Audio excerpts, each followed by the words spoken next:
Ella fue la portavoz de Zelensky y conocía la oficina del presidente desde dentro.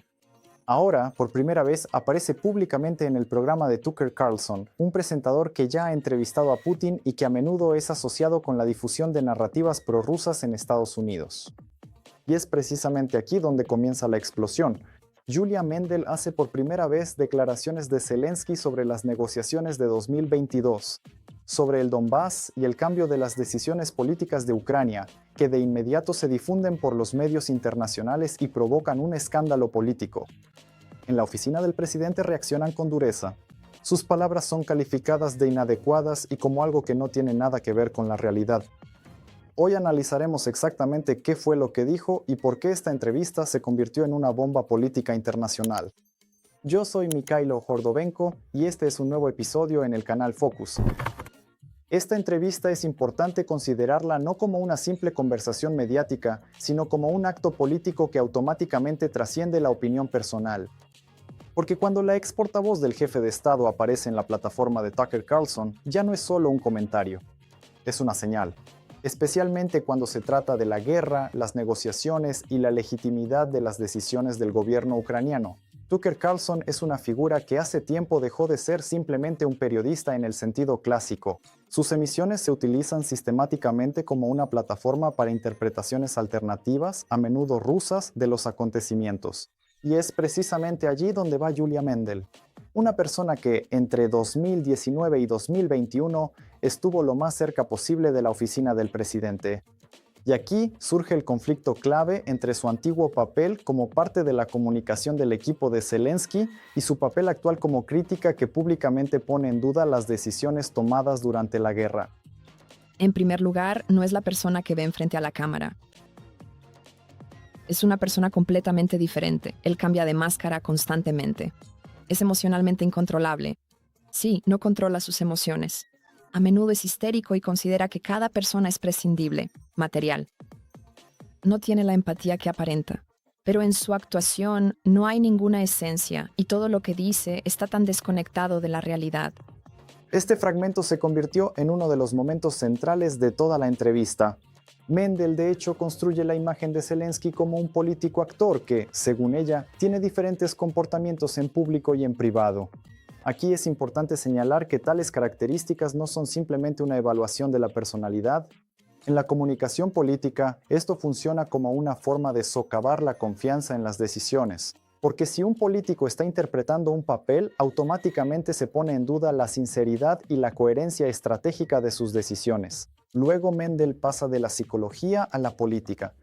Y aquí aparece una de las tesis más resonantes de la entrevista. Supuestamente, la guerra es beneficiosa para el liderazgo político de Ucrania. Este chico va a inventar cualquier condición. Él va a cambiar de posición todo el tiempo solo para alargar esta guerra y obtener más dinero. Él no quiere terminar la guerra política. Para él, terminar la guerra es una guerra política. ¿Entiendes? Entiendo. Esta afirmación ya va más allá de una valoración personal. Lleva la guerra del nivel de la geopolítica al nivel de la motivación política interna. En la comunicación internacional, este es uno de los tipos más fuertes de deslegitimación del poder. En esto se basa el resto de la entrevista, donde Mendel pasa de las características psicológicas a las conclusiones políticas sobre la guerra, las negociaciones y el año 2022. Y hablé con personas que representaron a Ucrania en las negociaciones de Estambul en 2022. Sí, esas negociaciones, cuando casi llegaron a un acuerdo. Estuvieron casi finalizadas, sí. Y me explicaron en detalle que aceptaron todo. Y además, lo que es muy importante, dijeron que Zelensky personalmente aceptó entregar el Donbass. Y en ese momento yo estaba en shock. Fue una noticia impactante. Y yo dije, ¿de verdad? ¿Él realmente hizo eso? Y los chicos dijeron sí, por supuesto. Él está de acuerdo con eso porque detendría el horror de la guerra. Este bloque es el más políticamente sensible, ya que se refiere a las negociaciones de 2022 y a los posibles escenarios para el fin de la guerra. Mendel presenta esto como información que también es conocida por diversas fuentes, pero sin verificación documental. Luego, Mendel pasa al tema de la política exterior y declara sobre supuestas señales informales respecto a la OTAN en 2019. Yo estuve presente en su reunión con Vladimir Putin en 2019 en París. Había muy pocas personas a su lado que conocían la verdad. Tuvo una conversación especial con Putin en la que le prometió a Putin que Ucrania nunca ingresaría en la OTAN. ¿En 2019? Sí, fue en diciembre de 2019 y fue una conversación especial. Muy pocos saben lo que él prometió. Él dijo que nada de OTAN. Aquí se trata directamente de la política internacional de Ucrania y es uno de los temas más resonantes de toda la entrevista, ya que pone en duda la estabilidad del rumbo político exterior. Un bloque separado de la entrevista provocó declaraciones sobre que supuestamente en 2022 se discutieron escenarios de transferencia o congelación del estatus de algunas partes de los territorios, en particular del Donbass, dentro del proceso de negociación. Tras las declaraciones sobre el Donbass, Mendel pasa a un nivel conceptual mucho más amplio. Ella formula la tesis de que la única manera de apoyar a Ucrania es, de hecho, forzarla a negociar. Este es un importante cambio de enfoque, pasando de la crítica a personas concretas a la crítica de la propia lógica de la guerra. Y es precisamente aquí donde ella formula el mensaje principal de la entrevista. La guerra debe ser detenida a cualquier precio mediante presión política sobre Ucrania. Este es un relato clave que en la política internacional a menudo se utiliza como paz a través de la presión. El problema es que, en el contexto ucraniano, tal tesis entra automáticamente en conflicto con la estrategia oficial del Estado. La paz a través de la restauración de la integridad territorial. El siguiente bloque de la entrevista desplaza aún más el enfoque de los hechos concretos hacia la evaluación de la propia motivación de Ucrania en la guerra. Mendel establece un marco general en el que cuestiona el sentido estratégico de continuar las hostilidades, utilizando una serie de escenarios hipotéticos. Si esta guerra se libra por la OTAN o contra la expansión de la OTAN, entonces Ucrania no tiene posibilidades de unirse a la OTAN. Si Putin libra esta guerra contra Zelensky, entonces Zelensky es el principal beneficiario de esta guerra. Si esta es la guerra actual por la recuperación de territorios, entonces llevamos 3 años perdiendo nuestros territorios. Si esta es una guerra por la democracia, entonces ahora en el país no hay absolutamente ninguna democracia. Este fragmento es crítico desde el punto de vista de la comunicación política, ya que no solo cuestiona decisiones individuales, sino que diluye el propio objetivo de la guerra como tal. En la retórica política internacional, una construcción similar se utiliza a menudo para deslegitimar la resistencia a largo plazo de un Estado, trasladándola al ámbito de un sistema sin salida, sin un resultado racional. Luego Mendel pasa a otro nivel de radicalización de la tesis y habla sobre un posible cambio en el modelo de gobierno en Ucrania. Este es uno de los fragmentos más controvertidos de toda la entrevista, ya que va más allá de la descripción de los hechos y pasa a otro plano. Suposiciones sobre el sistema estatal. Ucrania no está preparada para la democracia. Y esto es una cita. La segunda cita fue, dictadura y orden de hierro.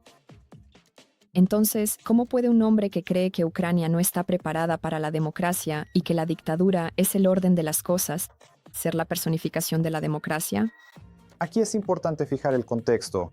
Formulaciones similares en el discurso internacional a menudo se interpretan como un intento de normalizar modelos autoritarios de gobierno durante la guerra, lo que automáticamente genera riesgos políticos para el Estado ante los socios occidentales. Un bloque aparte de la entrevista se refiere a acusaciones personales dirigidas al presidente. Precisamente esta parte fue la que causó mayor resonancia en el espacio mediático, ya que se basa no en hechos, sino en suposiciones indirectas y relatos de terceros. Todas estas personas presentes. Una vez que hayas completado el paso anterior, procede a incorporar una cantidad considerablemente mayor del ingrediente, asegurándote de verterlo con cuidado y de manera constante hasta que logres alcanzar la consistencia deseada en la mezcla final que estás preparando en este momento. Un elemento aún más delicado, la mención sobre el posible consumo de sustancias narcóticas, presentándolo como rumores extendidos. Es un secreto a voces. La cuestión es que yo nunca lo vi consumir drogas. Sin embargo, cuando escribía mi libro, conocí a muchas personas que confirmaron haberlo visto consumir drogas en varios clubes. Este fragmento es un ejemplo clásico de riesgo informativo. Incluso sin pruebas directas, este tipo de formulaciones automáticamente crea una huella informativa internacional que luego puede ser utilizada en contextos políticos y propagandísticos. Otra parte de la entrevista se refiere a la descripción de la situación interna en Ucrania. Mendel hace una valoración de las prácticas estatales, en particular de los rituales simbólicos, que en condiciones de guerra han adquirido un significado especial. Por la libertad de expresión. En la Ucrania actual todo va muy mal. Es importante considerar este fragmento no como una descripción de hechos, sino como una interpretación de las prácticas simbólicas de la guerra. En las sociedades en guerra, estos rituales cumplen la función de memoria colectiva y movilización. Sin embargo, en la retórica externa pueden presentarse como una regulación excesiva. La parte final de la entrevista cambia completamente el tono de la conversación. Mendel pasa a dirigirse directamente a Vladimir Putin utilizando Se presenta en un formato profundamente personal, íntimo y que se encuentra completamente cargado de una emoción vibrante y conmovedora. Todo esto nos llega directamente desde la histórica y resiliente ciudad provincial ucraniana de Jersón, ubicada en el sur del país. Usted afirma ser una persona profundamente creyente.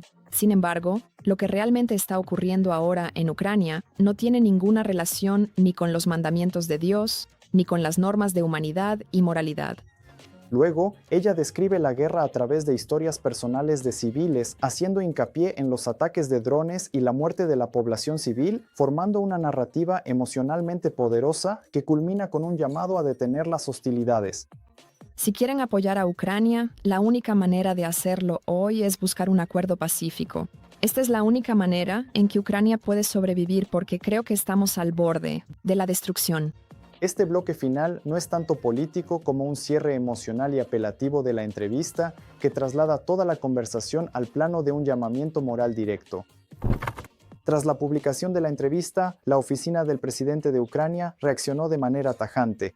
Allí declararon que Yulia Mendel no tenía ningún acceso a la toma de decisiones estatales y no estuvo involucrada en el proceso de negociación. De hecho, esta reacción intenta deslegitimar la propia experiencia. Mendel como fuente de información, subrayando su falta de participación directa en los procesos estratégicos. Si se considera esta entrevista en su conjunto, no es simplemente un conjunto de declaraciones aisladas. Es un conjunto de información estructurada que contiene 3 niveles clave: la crítica personal al presidente de Ucrania, la reconsideración de las causas y la lógica de la guerra, así como la formación de una visión alternativa sobre el proceso de negociación y la política exterior de Ucrania. En el ámbito informativo internacional, tales entrevistas no existen. En el vacío, se integran instantáneamente en las narrativas políticas ya existentes de las diferentes partes del conflicto. Por eso, la reacción a ellas va mucho más allá de las fronteras de Ucrania y se convierte en parte de la guerra informativa global. Y en este contexto, la cuestión principal no es solo lo que dijo Yulia Mendel, sino también cómo y dónde lo dijo y qué consecuencias políticas está generando ya hoy. Escriban en los comentarios qué opinan ustedes. ¿Es esta la opinión personal de una persona que tiene derecho a decir todo lo que piensa o ya es un golpe informativo que juega un papel en un juego político de mucha mayor escala? Y en general, ¿deberían los exfuncionarios comentar públicamente sobre temas tan delicados durante la guerra? Y suscríbanse al canal Focus.